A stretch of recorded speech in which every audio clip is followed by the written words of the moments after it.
Assalamualaikum warahmatullahi wabarakatuh. Halo semua, perkenalkan nama saya Quinza Layana. Nama saya Marsha Husnina. Nama saya Syifa Radanisha. Nama saya Najia Sabila. Saya Syasha Humairah.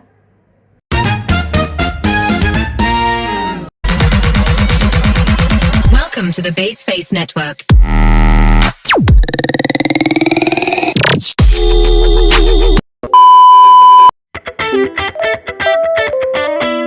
A few moments later. Saya akan menjelaskan tentang mikroskop. Apa sih mikroskop itu? Mikroskop adalah alat laboratorium yang digunakan untuk mengamati benda yang sangat kecil dan juga benda yang tidak tampak oleh indera penglihatan secara langsung. Jenis mikroskop ada 4, yaitu mikroskop elektron, mikroskop optik, mikroskop fluoresensi, dan mikroskop konfokal. Selanjutnya, sejarah mikroskop. Yuk kita simak sama-sama. Pada tahun 1590-an, Zacharias Janssen dan ayahnya Hans, pembuat kacamata Belanda, mungkin menciptakan mikroskop pertama. Pada tahun 1609, Galileo Galilei mengembangkan mikroskop sederhana. Pada tahun 1665, Robert Hooke memperbaiki mikroskop dan mengamati sel-sel gabus, menerbitkan Micrographia. Pada tahun 1723, Antony van Leeuwenhoek mengembangkan mikroskop sederhana dengan lensa tunggal yang mampu memberikan pembesaran hingga 270 kali, memungkinkan dia untuk melihat bakteri, protozoa, dan sel darah merah.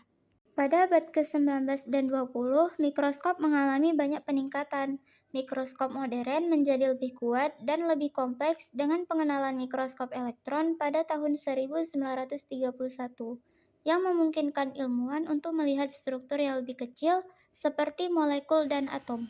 Mikroskop elektron dikembangkan oleh Ernst Ruska dan Max Knoll pada tahun 1931.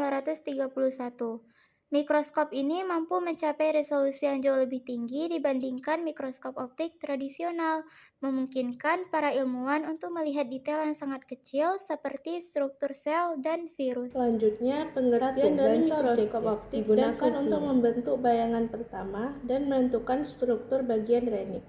2. Lensa okuler digunakan untuk memperbesar bayangan yang dihasilkan oleh lensa objektif. 3. Cermin pada mikroskop berguna untuk menangkap dan mengarahkan cahaya. 4. Lengan. Lengan pada mikroskop untuk mempermudah dalam pemindahan dan menaruh mikroskop. 5. Kondensor cahaya digunakan untuk mengarahkan cahaya yang dipantulkan dari cermin dan memfokuskan ke objek. 6.